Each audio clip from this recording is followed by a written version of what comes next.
민수기 2장이고요. 34절 말씀을 제가 한번 읽어볼게요. 이스라엘 자손이 여호와께서 명령하신 대로 다 준행하여 모세에게 명령하신 대로 다 준행하여 각기 종족과 조상의 가문에 따르며 자기들의 길을 따라 진치기도 하며 행진하기도 하였더라. 아멘. 교회는 하나님의 중심으로 협력한다라는 제목이고요. 우리의 중심에 누가 있는가, 공동체의 중심에 누가 있어야 되는가, 이거를 여러분 묵상하는 하루가 되었으면 좋겠습니다. 민수기 1장은 이스라엘이 신앙 공동체로 재편되는 내용을 소개한다 그랬잖아요. 제가 여러분들에게 드렸던 초점은 레위기는 거룩한 예배자, 또 민수기는 하나님이 원하시는 교회 공동체에 초점을 맞추고 있죠. 이 두 가지가 잘 병행될 때 우리가 진정 신앙생활에 성공하는 사람이 될 수 있다라는 거죠. 2장은 12지파가 회막을 중심으로 지는 방법, 또 행진하는 방법을 소개해주고 있습니다. 그 중에서 2장은 회막 동쪽과 남쪽에 위치하는 지파들에 대한 말씀이죠. 하나님은 회막을 향해서 사방으로 진을 치라고 말씀해요. 그리고 각 지파는 그들을 나타내는 군기, 또 조상들의 가문의 기호를 세우고 지파별로 회막을 중심으로 정해진 자리에 진을 칩니다.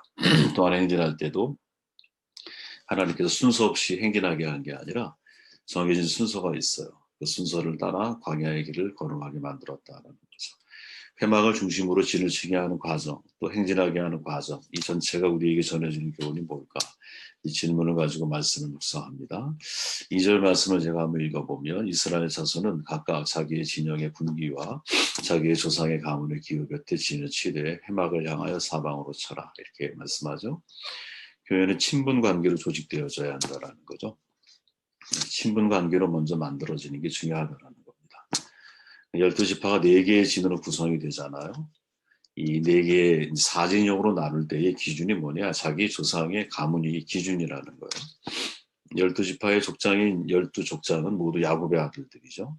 야곱에게는 4명의 아내가 있었잖아요. 레아, 실바, 라헬, 비라이죠. 레아에게서 태어난 족장이 루벤, 시몬, 또 레위, 유다, 이사갈, 스불론, 많이 났죠. 레아가. 또 실바에게 태어난 족장이 갓과 아셀이고 라헬에게서 태어난 족장이 요셉.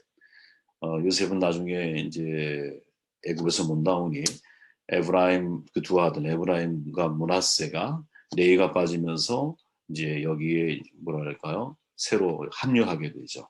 그리고 베냐민까지 이렇게 한 진을 이룹니다. 비라에서 태어난 아들들은 다 납달리였어요. 그래서 이 구조를 가만히 보면 사실은 가장 친한 지파들 생각해 보세요. 어머니가 같은 목에 어머니가 같으면 되게 친한 지파일 거잖아요, 그죠? 그 다음 친한 사람이 누구냐? 어머니들끼리 친한 지파인 거죠.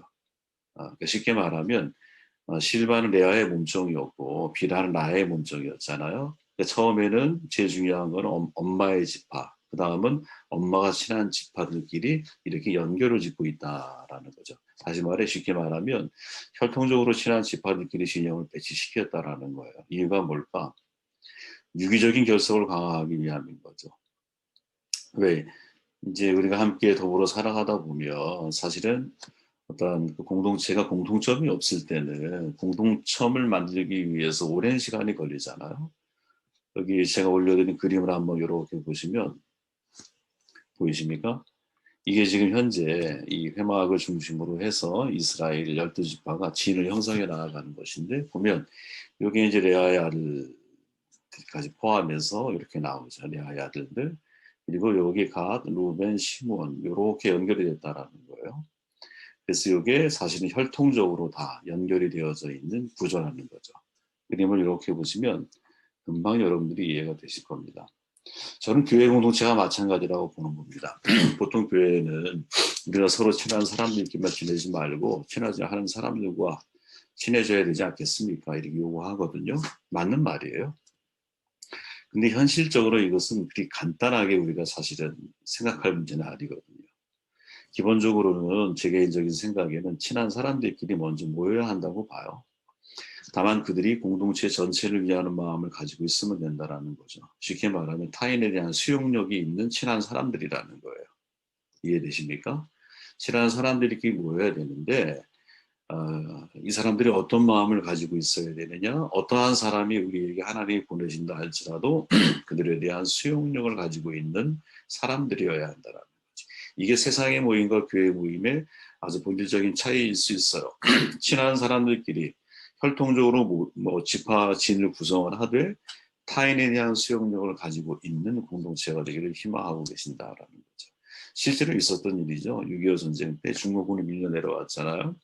미군이 공중 폭격을 해서 아군을 지원을 해야 돼요. 근데 이제 미국 가운데서 공군 소속 비행기는 이 대공하기를 너무 막 중공군이 막 쏴대니까 이제 제대로 포탄을 떨어뜨리지 못해 중공군에 피해를 입히지 못했어요. 아주 높은 데서 그냥 폭탄을 투하하니까 제대로 떨어질 확률이 적었던 거지. 근데 반면에 미 해군 해병대 소속된 비행기는 중공군에게 엄청난 피해를 입히거든요. 대공하기의 공격이 있음에도 불구하고 아주 낮은 저공 비행을 한 거예요. 적군의 목표 지점을 정확하게 폭격을 했어요. 그러니까 공군과 미 해군 해병의 차이가 무엇이었을까? 아주 간단했어요. 밑에서 지금 싸우고 있는 지상군이 있잖아요. 이 지상군 중에 해병대가 상당히 많았단 말이야. 자기와 함께 사실은 같은 학교를 나오고 같이 훈련을 받던 사람들이 그 속에 소속돼 있었던 거예요. 그러니까 미 해군 해병의 입장에서는 대단히 중요한 거죠. 왜? 남이 아니야. 이들은 나의 전우야. 근데 공군은 전혀 다르죠. 누군지 몰라 그들이. 바로 이 차이가 사실은 이 자기 조상의 가문이라고 하는 것의 중요성이라는 거죠. 저는 공동체는 크게 세 가지로 성경에 보면 나눌 수 있다고 보거든요. 혈연 공동체, 결사 공동체, 지연 공동체라고 보통 이야기를 해요. 이 세 가지 특징을 사실은 이스라엘 공동체가 가지고 있었어요. 혈연, 가족과 친족에 해당하는 거고, 결사, 공동의 목적을 위해서 모이는 사람이에요. 지연 공동체, 근데 지역 출신이 같은 집단을 의미하는 거죠. 저는 오늘날 우리는 히브리인과는 좀 다르다고 보는데 오늘날 우리의 입장에서는 최소한 두 가지 공통점이 있다고 봐요. 하나는 혈연 공동체, 또 하나는 결사 공동체죠. 왜? 우리는 예수 안에서 하나님의 한 가족이 되었다는 사실을 믿기 때문이고 또 하나님이 우리를 부르신 이유는 하나님의 목적을 이루기 위해서 모인 사람들이기 때문에 최소한 두 가지 공통점이 있어요. 우리는 하나는 혈연, 하나는 결사 공동체로서. 근데 결속력의 에너지로 놓고 보았을 때, 결속력의 강도로 놓고 보았을 때 1, 2, 3위를 나누면 1위가 혈연이고 2위가 결사고 3위가 지연 공동체의 힘이거든요. 그러니까 저는 이제 교회 공동체라고 하는 것은 사실은 가장 뭐랄까 결속력을 강화시킬 수 있는 구조로 하나님이 우리 가운데 만드셨다라는 것, 이것을 절대 우리가 잊으면 안 되지 않겠나 이런 생각을 해보게 돼요. 물론 조직에는 이런 혈연이나 결사 공동체에는 장단점이 있어요. 소속감이나 결속력을 굳이 다질 필요가 없다라는 거야. 다 아니까. 그죠? 혈연이잖아. 오래도록 만나왔고 생활해왔고 서로가 너무 친분이 있고 하다못해 집에 숟가락 몇 개까지 있는지도 다 알아. 서로의 성격을 다 알아.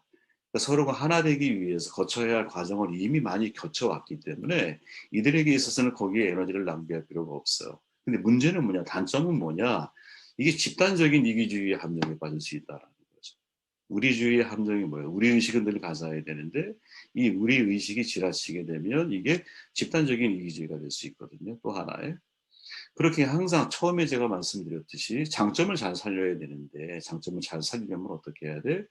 내가 비록 혈연이나 결사 공동체를 만났다 할지라도 항상 우리의 공동체 안에 타인에 대한 수용력, 타인을 받아들이려고 하는 마음을 가지고 있는. 저는 우리 이음 아이들을 보면서 사실은 늘 그런 고백을 제가 드렸지만 얘들이 가지고 있는 힘이 있어요. 그 힘이 뭐냐? 오랜 시간 함께 어울려왔던 친구들이기 때문에 대단히 결속력이 좋아요. 그런데 더 감사한 건 뭐냐면 다른 외부의 친구들, 나와 문화가 다르고 생각이 다르고 외모가 다르고 조건이 다른 친구들이 왔다 할지라도 그들을 품는 힘이 얘들 가운데 있거든요. 저는 이게 참 이상적인 공동체의 모습이다. 이런 생각을 해보게 됩니다. 두 번째, 2절 말씀을 다시 읽어보면 이스라엘 자손은 각각 자기의 진영의 분기와 자기 조상의 가문의 기록을 지니시되 회막을 향하여 사방으로 치라 말이죠. 교회는 회막을 중심으로 협력을 해야 한다라는 거죠. 하나님의 명령이기 때문에. 그러니까 이스라엘은 세 지파씩 묶어서 네 개의 진영으로 편성이 돼요. 아까 그 그림을 떠올려 보십시오. 그리고 각 진영은 중앙에 있는 회막을 향하여 동서남북에 위치하게 되어 있어요. 바라보는 방향도요, 여러분. 회막을 다 지파가 바라보게 되어서 그렇게 진을 만들었어요. 전쟁은 왜 회막 중심의 삶, 하나님 중심의 신앙을 그들 가운데 위치적으로도 훈련을 그렇게 시키고 계시느냐? 왜 그렇게 명령하고 계시느냐? 두 가지 이유가 있는데요. 전쟁은 첫째 하나님께 달려있기 때문에. 우리의 싸움은 여러분 인본주의의 싸움이냐 신본주의의 싸움이 둘 중에 하나를 결정이 되는 거예요. 우리가 모인 이유는 하나님 때문이거든요. 사랑하는 이유도 하나님 때문이거든요. 하나님에서 한 가족이 되었다는 사실 믿기 때문이거든요. 그리고 같은 신앙을 가지고 같은 목적, 하나님이 원하시는 사명을 감당해서 하나님의 나라를 이루기 위한 이 모든 영적인 싸움이 누가? 내가 아니라 하나님이 그것을 이루어 가신다는 사실을 믿는 거거든요. 그렇게 우리는 회막을 중심으로 진을 사방을 향해서 세워갈 수밖에 없는 거지. 또 다른 하나의 의미가 뭐냐? 하나님 중심으로 각 지파가 하나 돼서 서로 협력하라는 거지. 세 지파씩 묶인 네 개의 그룹은 잘못하면 생각해 보셔요. 네 개의 파벌이 될 수 있거든요. 근데 문제는 이 문제를 원천적으로 어떻게 차단하느냐? 회막을 중심으로 해서 세 지파씩 묶어서 회막을 바라보도록 관계를 만들어 놓는 거죠. 그러니까 모두 함께 중심에 계신 하나님을 바라보고 함께 하나님께 영광을 돌린다는 초점을 맞춘다면 그 안에서 일치와 협력이라고 하는 차원 높은 관계를 만들어갈 수 있는 거지. 그죠? 이게 중요한 거예요. 그 교회는 항상 질문을 해야 돼요, 사실은 여러분. 과연 우리의 교회가 신본주의적인 교회인가 아니면 인본주의적인 교회인가? 하나님 중심적인 교회인가 아니면 사람 중심적인 교회인가? 이건 상당히 중요한 질문 가운데 하나거든요. 교회는 반드시요 신본주의적인 공동체가 되어져야 돼요. 사람 중심으로 우리가 움직이기 시작을 하면 사람이 흔들리는 존재이기 때문에 흔들리는 관역에 여러분 총을 쏘고 화살을 쏜다고 생각해 보세요. 맞출 수 있는 확률이 몇 프로나 되겠어요. 흔들리지 않는 분은 하나님 한 분밖에 없기 때문에 우리의 중심이 신본주의의 뿌리를 내려야 되거든요. 인간의 사상에는 여러분 신본주의와 인본주의 커다란 두 산맥이 있잖아요. 인간이 처음 하나님이 창조하셨을 때는 완전한 창조의 질서 속에서는 하나님과 인간이 밀접했어요. 당연히 신본주의적인 삶을 그들은 살았어요. 죄로 인해 타락한 이후에 하나님 중심의 이 신본주의가 인간 중심의 인본주의로 변질이 되죠. 창조의 질서가 무너지기 시작을 했어요. 인본주의는 하나님과 관계없이 인간의 주체가 되는 거예요. 쉽게 말하면. 그죠? 그리고 인본주의를 표방한 것이 헬레니즘이에요. 근데 세계를 지배하고 그 당시에 확산됐던 건 뭐예요? 헬라 문명이에요. 이 헬라 문명이 히브리 문명에도 영향을 주었어요. 그래서 신본주의 안에 인본주의의 색채가 들어가기 시작을 했어. 대단히 무서운 거거든요. 여러분 인본주의에 대한 제일 쉬운 정돈을 우리가 한다면 아리스토텔레스가 한 말이에요. 인간에게 최고의 선은 자기의 행복을 추구하는 것이다. 여러분 이 말을 기억해야 합니다. 이게 인본주의의 사실은 보이지 않지만 핵심이라고 저는 이야기할 수 있다고 생각을 하거든요. 내가 내 행복을 추구하는 게 핵심이야. 근데 신본주의 하나님 중심 그렇게 말하지 않거든요. 신본주의의 핵심은 뭐냐면 나의 행복, 그래 좋아. 그러나 이보다 더 중요한 게 있어. 그건 하나님을 영화롭게 하는 거야. 여러분 이 차이가 느껴지세요? 인본주의와 신본주의의 차이는 뭐냐면 인본주의는 나의 행복을 위해서 인생을 살아가는 거고 신본주의는 하나님을 영화롭게 하기 위해서 내가 이 땅에 지음받았다라고 믿고 살아가는 거예요. 우리는. 그래서 하나님을 영화롭게 하기 위해서 예수님의 마지막 기도문처럼 내가 하나님 나를 거룩하게 하셔서 내가 하나님을 영화롭게 하게 하옵소서. 하나님을 영화롭게 하는 삶도 마무리돼야 되거든요. 근데 문제는 근대 정신, 헬레니즘의 영향을 받은 이 근대 정신이 인본주의와 신본주의를 분리하지 않고 서로 통합된 상태에서 오늘날 우리가 이것을 받아들이게 되었다는 거지. 이게 김현 교수가 하는 말이에요. 한신대에서. 다시 말해 우리가 야곱 시대에 그런 이야기 했잖아요. 신앙 중에 제일 무서운 것은 혼합신앙입니다. 혼합된 거. 네. 우리가 하나님과 세상을 구별하는 게 문제가 아니라 하나님과 세상이 내 안에 함께 들어와 있는 거지. 그죠? 내 안에 하나님도 믿고 바알도 믿는 거예요. 편하거든 그렇게 살아간다는 대로. 왜? 하나님도 내가 믿고 있고 바알도 믿고 있기 때문에. 그러나 이 신앙만큼 무서운 게 없는 거거든요, 여러분. 지금 시대의 문제가 뭐냐면 신본주의를 표방하고 있는 우리들이 내면 속으로는 인본주의를 지향하는 삶을 살아가거든요. 이게 현대교회의 문제이거든요. 다른 말로 표현하면 하나님을 영화롭게 하는 거 중요하다고 다 알아요. 그러나 궁극적으로는 자기의 행복을 위해서 하나님을 영화롭게 하려고 하는 마음을 가지고 있다는 거예요. 하나님이 우리의 행복을 원하지 않느냐? 반드시 원하시죠. 모세가 신명기에서 말하잖아요. 눈으로 읽어보세요. 내가 오늘 너 행복을 위하여 내게 명하는 여호와의 명령과 규례를 지킬 것이 아니냐. 오늘날 생각해 보세요. 하나님이 우리의 행복을 위해서 이것을 행하라 이렇게 말씀하고 계시죠. 근데 우리의 문제는 뭐냐면, 문제는 오늘날 너의 행복을 위하라는 말씀만을 주목한다. 여기에는 강력한 전제가 있는데 전제는 쏙 빼버리고 너의 행복을 위하여. 이게 내 눈에 크게 보이는 거야. 사람은 여러분 보는 대로 믿는 게 아니야. 내가 믿고 싶은 대로 보이는 거거든요, 여러분. 말씀도 마찬가지예요. 나에게 필요한 말씀만 내 눈에 쏙쏙 들어올 확률이 대단히 높거든요. 우리가 매장 이렇게 읽으면서 묵상하는 것은 그런 점에서 되게 의미가 있는 거예요. 어려운 싸움이지만 왜? 내가 읽고 싶지 않은 말씀도 읽어야 되고 고민해야 되고 묵상해야 돼. 하나님의 뜻을 찾아가고 있잖아. 원론으로 돌아와 보면 야 너의 행복을 위하여 무엇을 해라? 명령을 지켜라. 그러니까 진정한 행복을 위하는 길이 뭐냐? 하나님 말씀을 지키는 거야. 이렇게 말씀한 거거든요, 모세는. 근데 우리는 말씀을 지키는 거 다 빼버리고 나의 행복만을 위해 추구하기 위해서 인생을 살아가는 신앙인이 얼마나 많으냐. 사람들은요, 자기 행복을 추구하느라 하나님의 명령을 들을 시간이 없다라는 것, 이게 오늘날 크리스찬의 문제일 수 있거든요. 하나님이 주신 사명을 생각은 하지만 이건 생각에 멈춰 있어요. 나의 진짜 삶은 내가 하고 싶은 자아 실현에만 초점을 맞춰요. 여러분 이건 엄청난 착각입니다. 사실 제가 에브라임 데슬러의 여러 가지 욕구들도 많이 이야기를 드렸지만 이건 엄청난 착각이에요. 진짜 자아 실현은 뭐냐면 사명을 실현하는 거거든요. 여러분. 이걸 여러분 머릿속에 완전히 새겨두고 인생을 사셨으면 좋겠어요. 생각해 보셔요. 내가 실현할 수 있는 모든 꿈이나 비전, 내가 이룰 수 있는 모든 업적은요, 유효기간이 있어요. 그죠? 유효기간이 언제예요? 이 땅을 사는 동안.